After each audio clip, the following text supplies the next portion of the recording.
everybody, and welcome to the interviews of the federal candidates. Today we're here with Thaila Riden, the representative for the Green Party, here to share with us his campaign. So to start today's interview, could you tell us what your goal is for the Prescott-Russell-Cumberland area?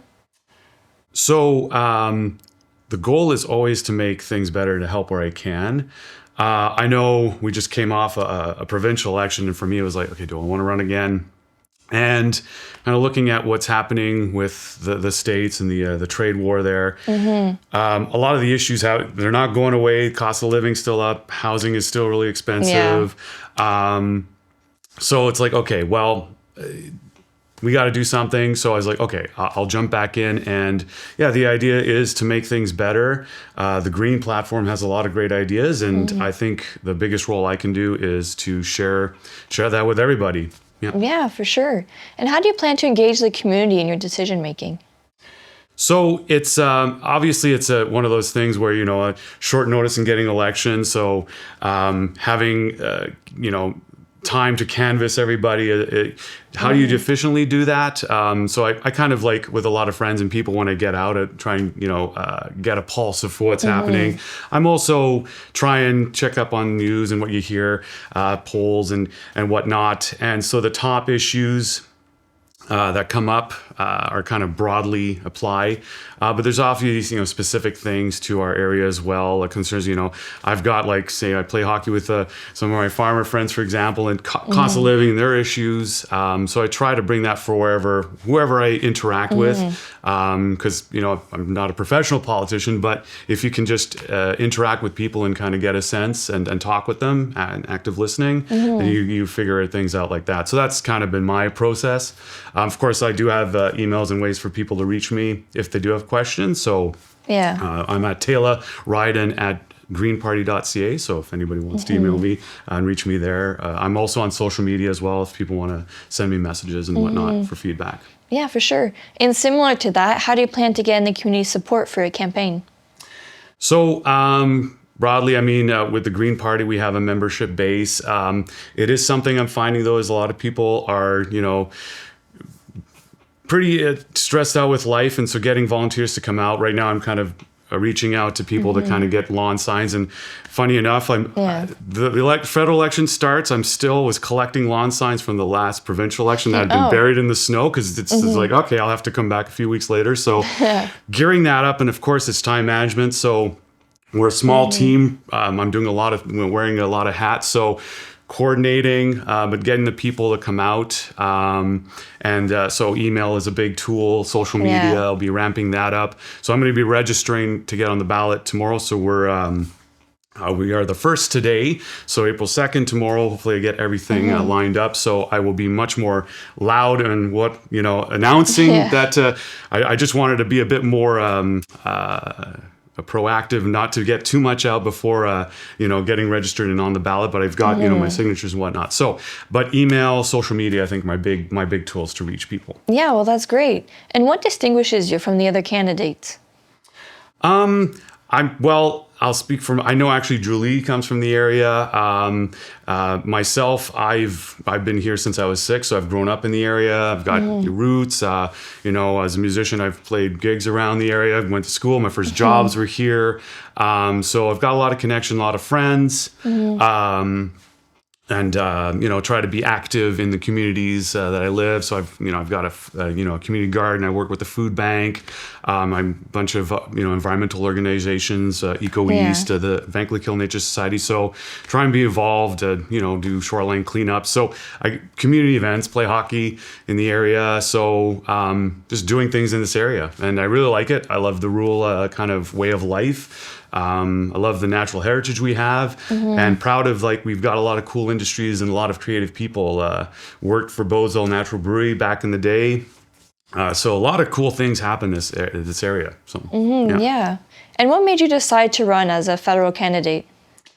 Running federally, well, I'll kind of go back a bit and just even getting into politics. So I probably would not be a dyed-in-the-wool. I wasn't a kid going to school and be like, yeah, I'll be a politician. That's my calling. It's like, no, that's not my calling. It's like I like people, so I guess in kind of events or as an artist, musician, I'm comfortable being with people. My public speaking, I'm working on. I got to make sure I keep eye contact. And one thing, looking back at videos, and when you're thinking and eyes closed and all that, being a bit self-conscious, but there's a need, and kind of looking what's happening in the world, and things have been kind of, I won't say backsliding, but we can improve on a lot of stuff, and I'm just, past several elections, I was kind of seeing that, okay, there's not a lot of there was actually the one election that, it was, I think, the 2019 election where the Green candidate, she actually wasn't able to run as a Green, and then you didn't have that option. It was like, so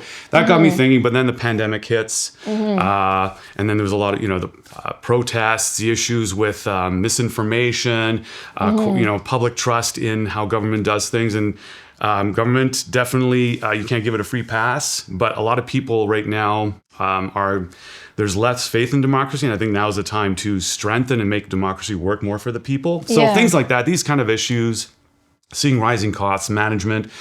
I was like, well, okay, I'm going to do my best. So I really like a lot of what the Green Party has been proposing. So provincially, that was my first foray into politics. So for the federal election, there's a lot of overlap. So I figured, okay, the Green Party there, I can represent those ideals. And kind of the go-to strategy has been like, okay, we have a solid platform. We don't own this platform. If there's good ideas, we really want to show that this is where, as a society, we need to go. So we would share this platform with all the parties, other candidates, and be like, here, just take it. It's things that really should be done. Doesn't matter who does it. We don't need credit for it. So that's, I figure that's as a voice for me to get into the federal election, because it's so quickly after the provincial one. There's a bit of momentum. I had to seriously think about it, but I figured, okay, well, here's the time. I have to go out and collect some lawn signs for the Pratt's election, so I'll be planting new ones. So there's a kind of efficiency to that too. But so that's among the many reasons why I decided to run in this election. Yeah. Well, that's great. And what's a core issue in the Prescott-Russell-Cumberland area that you'd like to address? Well, I think there's a lot of things with our riding is that we kind of feel left out, and I know you'll hear a lot with the trade war, and actually it is hitting our region quite hard. Like right now, VACO a couple of weeks ago, let go 100 employees. So we're seeing, and of course the tariffs, more tariffs are coming. From Trump tomorrow, it's going to be how bad is that going to be? So we are feeling the international effects locally. I'm thinking one of the issues that to me resonates personally is actually the voter, not to say apathy, but there's a lot of disengagement. And if you look at even the last federal election, it was about 62% of voters came out. So 38% didn't. Yes, it was during the pandemic, but there's been a downward trend. You can see even provincially, 45% in the election we just had. So when you're talking about half the population aren't feeling engaged, don't feel that their votes are being counted, don't feel that really the government's listening to them, while big corporations seem to have kind of an over influence on government. And things like that. So I think for me, an issue I'd kind of really want to push to people, especially when we're talking about voting, and a lot of people are going to be voting strategically. I understand that in our first past the post system, that it is a play. I would actually push and want to talk to the people who haven't been showing up to vote. So the 38 to that 50% of the population, to really talk to them and say, this is the time when democracies we can see worldwide are going through a lot of issues. Let's say this, if we look to the States, and there's a lot of change and challenges. So that was a time to say, well, instead of like dismantling the democracy, what we can do to strengthen it, make it work for people, make it more honest, transparent, efficient. And there's a system that the Green Party would fight for and make sure that people are aware of, is like, we need electoral reform. If you're not thinking about coming out to vote in this election, maybe come out and vote for that. This is a time where we still have the right to vote. We have a strong democracy, but it can be better. Yeah. And there are countries actually in the world, if you look, say the Netherlands, Dutch farmers came together a couple of years ago and made a political movement the Farmer Citizens Movement. And right now, the political party behind that is the second largest political party. That would not be possible in a first past the post system. They have proportional representation in the government. Same with France and Germany, proportional representation. And you can see that there's coalition governments. So the parties come together. And, they can be left, right, center. But by making coalitions, you compromise. And so you can guard against polarization in that sense that, okay, you have to come together and kind of find the middle ground to work together. I think a lot of the issues we're seeing, affordability, it's pressing hard, but there's a foundational issue with the system where people are just tuning out. And I think now is the time, it's a very timely thing to say, let's consider electoral reform. Obviously, cost of living, there's a lot in our platform supporting local businesses, getting, with the trade war that we're experiencing right now. But we have to think past that, once hopefully it gets resolved and we get, a new trade agreement. But we're still looking at increasing climate issues, extreme weather events. So we have to build resiliency into our economies, our local economy. We look at flooding. We've had in our region back in 2018 or in 2019 we had 2 major floods. We had a major ice storm about 20 years ago. We were just coming out of a potential bad ice storm. Thank goodness this past weekend it didn't hit us bad, but we're kind of ducking these bullets, and it's like, okay. We could only get so lucky so many. We had that derecho. So we're seeing more extremes. So we have in our platform suggestions, proposals to make addressing those things. Of course, our defense and military. We need to make sure that Canada can stand strong for defending, but also really work at the table for world peace, because we can't just walk away. There's a sense that people are kind of walking away from world peace. So I know I'm rambling on a bit more with the global affairs, but tying all these things seem distant, but we can feel the effects locally. And I think the trade war is actually a way of opening people's eyes that we are connected. It might seem like it's far off, but it really is closer than it appears. Yeah, of course. And what is your relation to the Prescott-Russell-Cumberland area? So again, I grew up in the area since I was 6. I'm in one of a classic rock band, 50 Proof. So we play a lot of local areas, fundraisers. Again, I'm in a few organizations, Eco East. Right now, I'm current president there. We do organized street plantings, documentary screenings.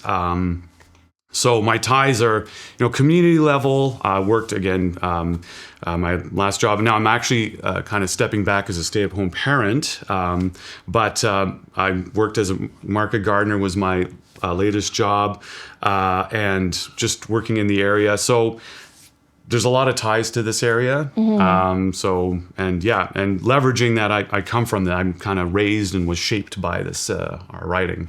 Yeah. And how does the francophone community play a role into your plans? Well, bien sûr. And when we do our interview in French, it's core when you're talking about over 60% of the population is francophonie, franco-ontarienne. Yeah. It's key to be able to speak, and I will be apologizing for my franglais, but communication and people really trying to communicate across not only party lines, but language. We need to see more of that with people. So definitely key culturally, the Franco-Ontarian culture. And I also want to tie in actually Indigenous as well, because, the First Peoples, but it's all tied in. So anybody at the table, but definitely the Francophonie, the Franco-Ontarian is a huge part of this writing. Yeah. Well, those are all the questions I have for you today. Thank you so much for being here. Oh, well, thank you, Jade. Thank you very much.